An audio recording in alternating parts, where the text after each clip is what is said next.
The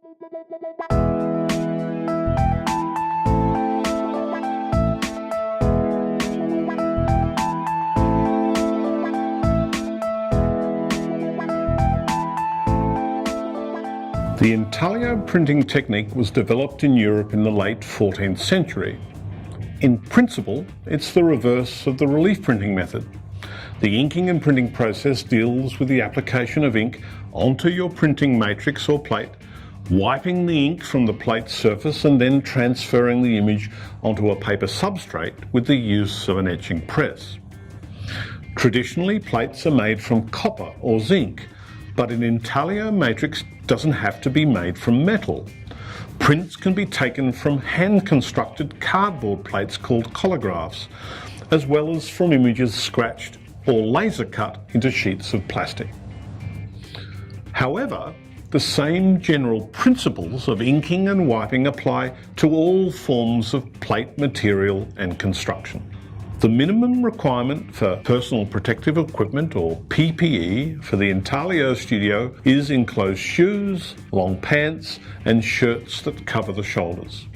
Inking can be messy, so lab coats are also provided. You may also want to wear nitrile or surgical style gloves while inking. Some preparation is required prior to printing. Firstly, while your hands are clean, trim your archival paper with a clean rule to the required format. I would tear rather than cut with a blade. Registration is a process that requires a thin sheet of cardboard to mark the size of your paper and the position of your plate within that paper format. It's common to have equal spacing on the top and the sides of the image, with a little more room at the bottom. This stops the printed impression reading bottom heavy on the sheet and allows space for the edition notation, the title and your signature. Archival etching paper needs to be dampened prior to printing. Place each sheet individually into the water so that the whole of the paper is covered. When editioning, it's best to allow the paper to soak overnight. Rather than keep it in the water tray, allow it to sit for 15 minutes and then remove and place into a sheet of plastic. Seal the plastic so that it remains damp. When setting up for printing, position the wrapped paper along with a towel in your designated clean area. The printing area should have a glass inking slab that'll act as an ink reservoir and a hot plate which should be turned to a low position. It's best warm rather than hot. Place some newspaper onto the surface of the hot plate. This area is now designated as your dirty area and should be separate from the clean space where your paper is positioned. A range of printmaking materials should be at hand. This includes good quality etching ink, spatulas, muslin cloth, inking cards, phone book paper, cotton rags, and nitrile or surgical gloves. Transfer ink from a tin or tube using a spatula and place onto the clean ink slab. Mix the colour you require so that you have enough to complete your printing session. Level the ink into your container and seal to ensure that no grit forms in the ink. Make sure that the edges of your metal or plastic plate are beveled. You shouldn't need to worry about this if your matrix is made from cardboard. Place your paper onto the newspaper on the warm hot plate. Take a portion of ink with a cardboard square and using a squeegee type action, force the ink into the lines. It's best to apply in at least two directions, making sure that all lines are filled with ink. Then remove as much as possible with the card and return it to the ink reservoir.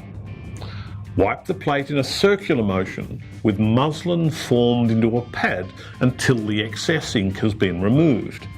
It's best to hold the plate from underneath in your non-preferred hand, keeping one edge in contact with the newspaper.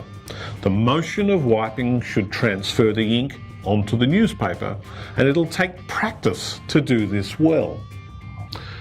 The etched image will begin to appear.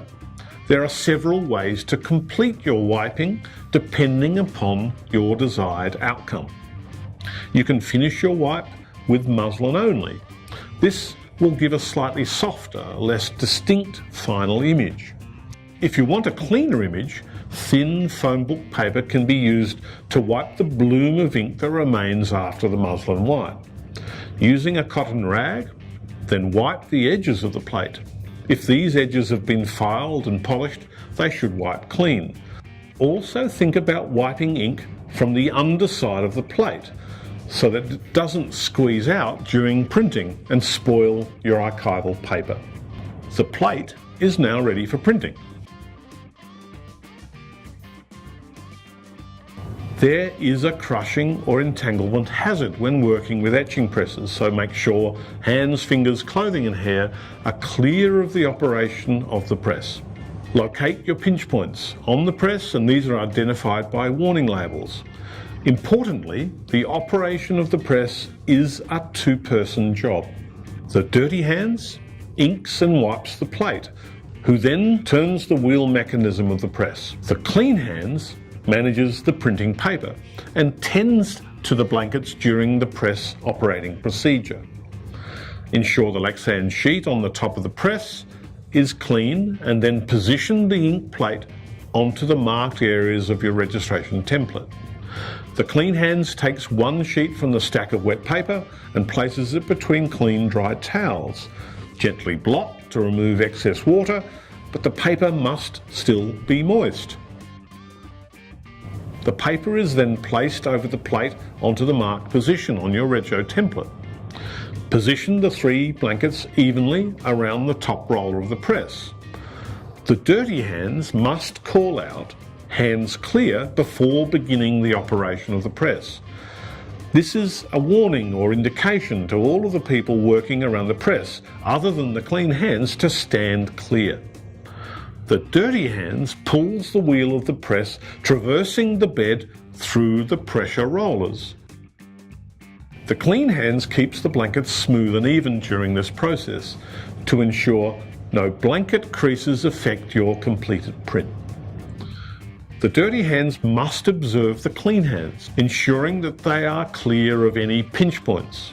It's the responsibility of the dirty hands to stop the operation of the press if there's any concern about contact with pinch points. Pass the press bed through the pressure rollers sufficiently to ensure that the plate and the paper is clear of the roller mechanism. As soon as the dirty hand stops the action of the press, the clean hands lifts the blankets and places them over the roller.